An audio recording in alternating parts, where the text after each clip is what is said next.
et bienvenue sur le coup de pouce. Moi, c'est Manon. Et moi, c'est Laurent. Et sur cette chaîne, on te donne un coup de pouce pour voyager de manière plus authentique, plus écolo et moins chère. Donc si ça t'intéresse, abonne-toi bien sûr.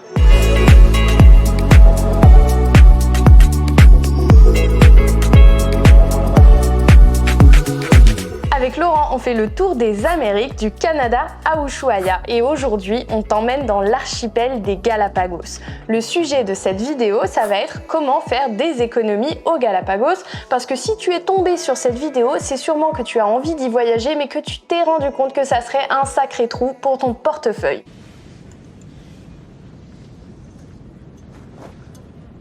Please go back to your seat. Sans plus attendre, je vais te donner 5 conseils pour faire des économies aux Galapagos. C'est parti! Premier conseil pour faire des économies aux Galapagos, c'est bien anticiper ton séjour. Alors ça paraît très simple dit comme ça. Mais c'est super ça! Pourquoi tu me l'as pas dit plus tôt? Ah bah je suis ravie! Ça passe par plein de petites choses que tu peux faire avant de partir qui vont vraiment t'aider à faire des économies. La première, bien sûr, c'est de réserver ton logement en avance. Nous, c'est ce qu'on avait fait et en plus, on est aussi parti hors saison, ce qui aidait à avoir des prix un petit peu plus bas. Et donc, la plupart des logements qu'on a réservés coûtaient entre 20 et 30 $ la nuit pour 2 personnes et étaient équipés donc d'une cuisine qui nous a permis de ne pas manger au restaurant, ce qui est très cher. Je te mettrai d'ailleurs en description les logements dans lesquels on a logé, nous, aux Galapagos. Voir s'ils sont toujours au même prix, je ne sais pas.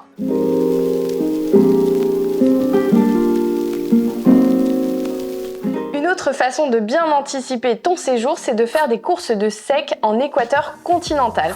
Pourquoi? Parce que tu peux ramener de la nourriture quand tu viens aux Galapagos, mais pas de la nourriture fraîche, comme des fruits, des légumes, du fromage. Par contre, tu peux venir avec un paquet de pâtes, un paquet de riz, avec des sachets de soupe. Nous, c'est ce qu'on a fait. Bonjour et bienvenue dans ce tiroir tour.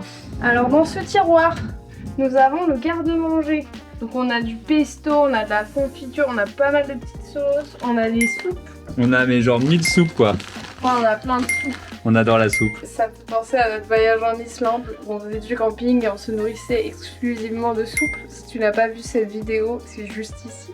Allez, on a pris du pain parce que ça coûte cher. Le pisse-mémé de Laurent.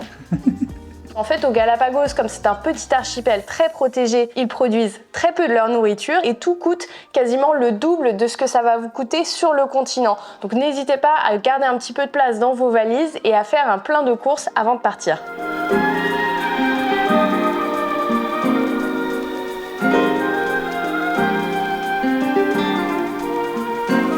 Une autre façon de bien anticiper ton séjour, c'est de venir avec ton propre matériel de snorkeling.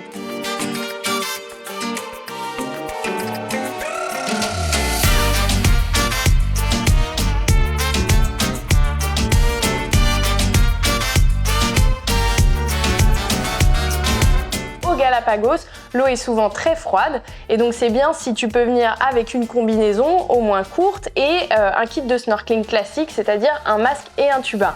Pourquoi? Parce que y a beaucoup de snorkeling, beaucoup de choses à voir dans l'eau des Galapagos et que si tu loues sur place à la journée, ça va vite te coûter entre 5 $ et 15 $ si tu veux la combi également. Donc je te conseille de mettre ça dans ta valise. Tu peux également bien anticiper ton séjour aux Galapagos en retirant de l'argent en équateur continental. Pourquoi? Parce que aux Galapagos, quand tu retires dans les ATM de l'argent, souvent ils te prennent des frais très importants et malheureusement il n'y a pas beaucoup de liquide sur l'île, donc des fois tu te retrouves avec des ATM complètement vides. Le seul problème, c'est que les activités aux Galapagos, un, coûtent très cher et deux, en général, vous ne pouvez pas les payer en carte bancaire, il faut payer tout en liquide. Donc si vous avez une plongée à 200 $ par personne à payer en liquide, il faut venir avec des thunes. Non, mais non, je ne vais pas crier. Et enfin, la dernière façon de bien anticiper ton séjour, c'est de bien choisir l'aéroport où tu veux atterrir aux Galapagos. Il y a 2 aéroports aux Galapagos, il y en a un sur l'île de San Cristobal qui est juste à côté du village et un sur l'île de Santa Cruz qui est à l'autre bout de l'île et donc pas du tout à côté du village où vous allez séjourner. L'aéroport de San Cristobal vous permet tout simplement de marcher jusqu'à votre logement. On avait 15 minutes à pied en sortant de l'aéroport jusqu'à notre logement, alors que à Santa Cruz, il faut payer un taxi 50 $ pour vous rendre au village principal.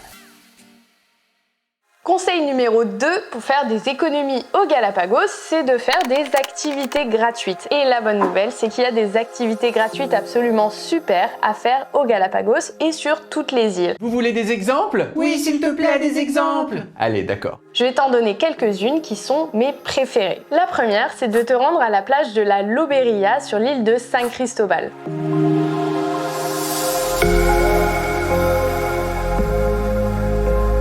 Pourquoi la plage de la Loberia? Parce que tu peux y voir des iguanes de mer, des otaries et également des tortues, en particulier en marée haute et quand il fait très chaud, puisque c'est le moment où elles viennent se nourrir. Donc là, je te recommande de prendre ton kit de snorkeling et de profiter à fond.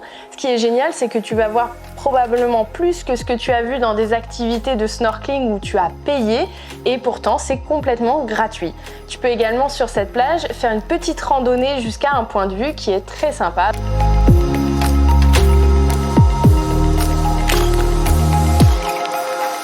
Bon, on a clairement pas les bonnes chaussures pour cette randonnée, hein, donc ne le faites pas comme nous avec des tongs comme des gros bolos de touristes, parce que la roche est volcanique, il y a plein de petits rochers dans tous les sens et c'est super casse-gueule. Là, on est un peu comme des galériens.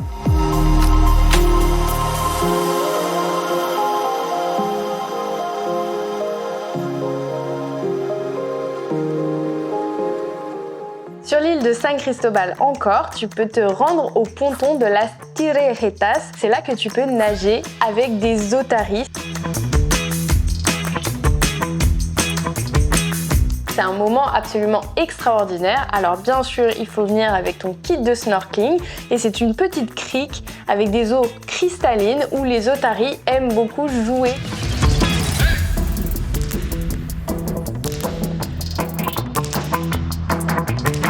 Et donc c'est super agréable parce que tu les vois sauter, nager et tu as l'impression de juste voir un spectacle de danse, mais c'est juste les otaries qui font absolument n'importe quoi. Fais juste attention à pas te faire mordre parce qu'elles sont un petit peu malicieuses.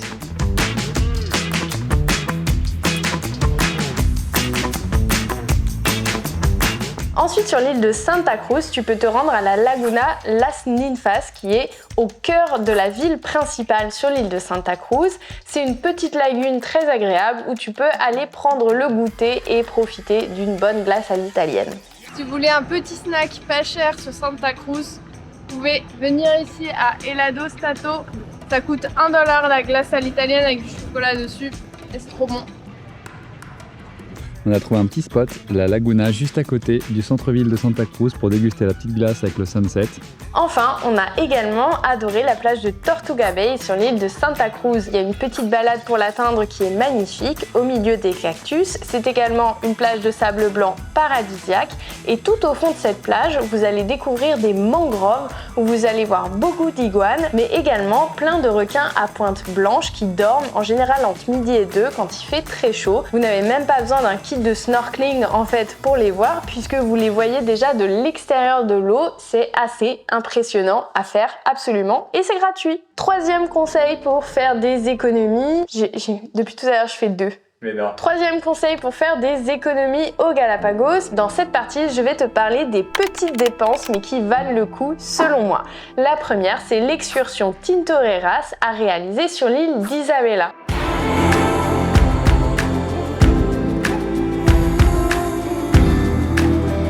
C'est une demi-journée où vous faites du bateau, vous marchez sur des coulées de lave, vous faites du snorkeling avec des requins, des raies, des tortues, vous pouvez voir des pingouins.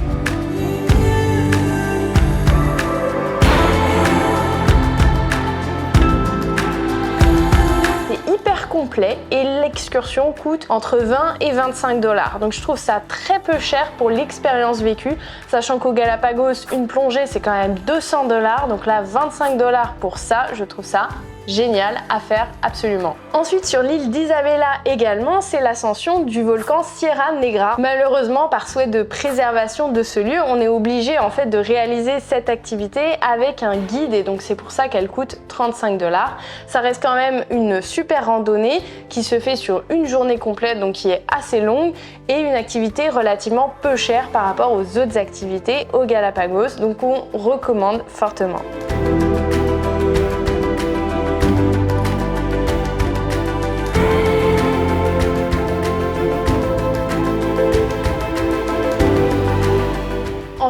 autre activité qui, je pense, vaut le coup, c'est la visite du centre de tortues géantes à San Cristobal.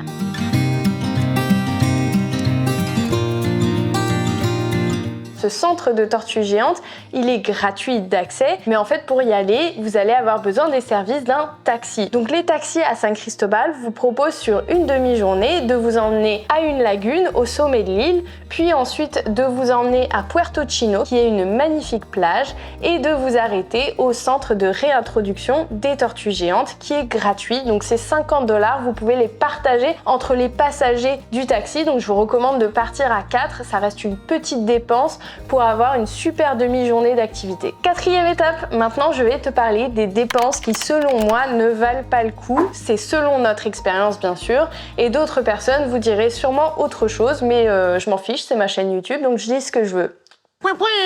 Première activité qui selon nous ne vaut pas forcément le coup, c'est l'excursion Los Tuneles sur l'île d'Isabela. Alors tout le monde nous avait vendu cette excursion en nous disant vous allez rentrer dans des coulées de lave, vous allez voir plein de requins et des tortues et ça va être extraordinaire. L'excursion coûte quand même 110 $ par personne. Pour une excursion de snorkeling, c'est très cher. On a fait je sais pas combien d'heures de bateau pour rester peu de temps dans l'eau. On avait un temps à chier, donc ça n'aidait pas à apprécier l'activité. Et notre guide était dans une gueule de bois de l'espace. Il dormait sur le bateau. Donc bref, c'était vraiment 110 $ à la poubelle. On a vu effectivement beaucoup de tortues, mais on a vu des centaines de tortues à la Loberia sur l'île de San Cristobal et on a payé 0 €. Et on a vu genre quelques requins à pointe blanche, mais on en a vu tellement plus à l'excursion Tintoreras qui coûtait que 25 $ par personne. Je ne comprends pas la hype autour de cette activité. Je suis amer parce que je comprends pas. J'accepte pas. Une autre activité pour moi qui ne vaut pas forcément le coup, c'est la plongée. Les plongées aux Galapagos sont très techniques parce qu'il y a beaucoup de courants et donc si vous êtes comme moi open water, les agences vont vous emmener dans des endroits moins intéressants et vous n'allez pas voir grand chose. Pour autant, vous allez quand même payer 200 $ votre plongée, ce qui est normal, hein, tout le monde paye le même prix.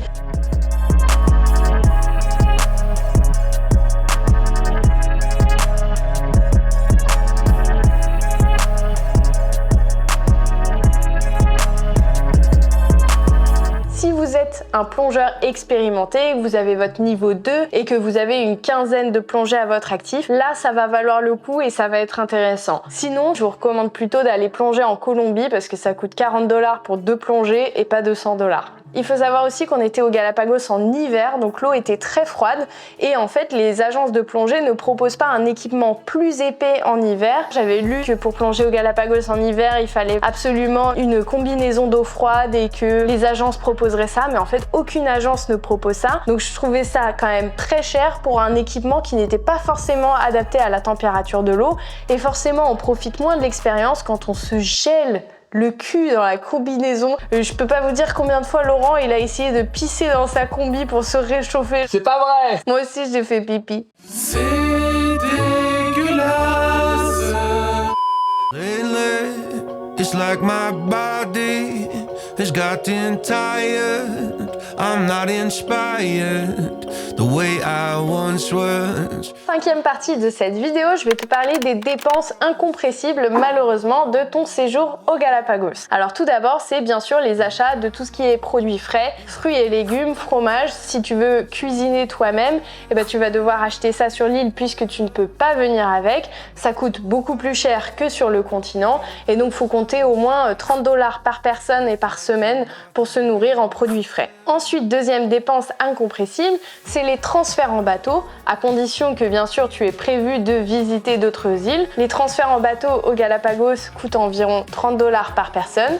Nous on a fait 4 transferts chacun, donc on a payé quand même 120 $ de bateau juste pour circuler entre les îles. Et bien sûr il faut aussi rajouter le bateau taxi. Tu prends un bateau taxi pour aller sur le gros bateau et un bateau taxi pour descendre du gros bateau. Ah, ils coûtent 1 $ chacun, mais donc en fait c'est pas 30 $, c'est 32 $ la traversée. Ils essayent de te prendre de l'argent à chaque fois quoi. Quelle indignité. Une autre dépense incompressible, c'est les taxes d'entrée sur le territoire. Alors il y en a une principale que vous allez payer, que vous atterrissiez à Santa Cruz ou San Cristobal, c'est la taxe de 100 $ qui est demandée à tous les touristes qui ne sont pas équatoriens. Et cette taxe, apparemment, elle est reversée à la conservation de l'île. Ensuite, vous allez avoir des taxes sur chaque île. Alors il n'y a pas de taxe sur San Cristobal. Par contre, il y a une taxe de 1 $ sur Santa Cruz, donc ça va. Et il y a une taxe de 10 $ sur l'île d'Isabela. Donc faut compter en tout 111 $ d'entrée de taxes si vous voulez visiter les 3 îles. Et la dernière dépense incompressible, c'est bien sûr les billets d'avion.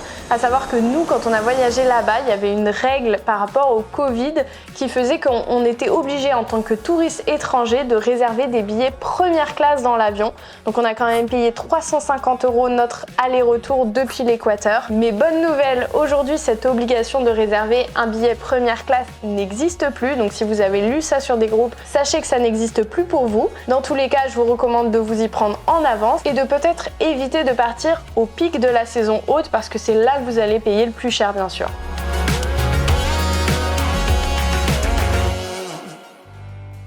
Pour finir, je vais te donner notre itinéraire idéal sur l'archipel des Galapagos.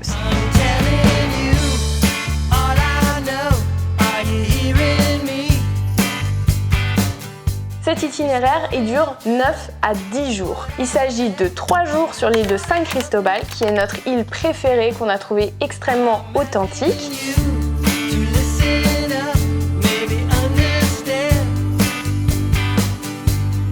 2 jours sur l'île de Santa Cruz et enfin 2 jours sur l'île d'Isabela. Il faut également que tu comptes une journée complète pour revenir de l'île d'Isabela jusqu'à l'île de San Cristobal. Et je t'invite également à rajouter une journée sur cet itinéraire si tu es un plongeur expérimenté et que tu veux faire de la plongée soit à San Cristobal, soit à Santa Cruz. Et maintenant, le nerf de la guerre, c'est combien ça nous a coûté de passer 10 jours aux Galapagos, tout compris, billets d'avion, activités, logement, bouffe, attention, roulement de tambour.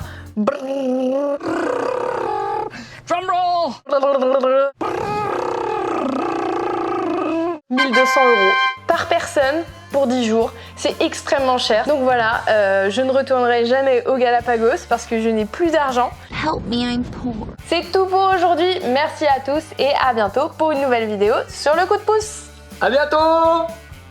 Ciao les Galapagos, on est quand même content de se barrer parce que c'était vraiment trop cher. Bisous!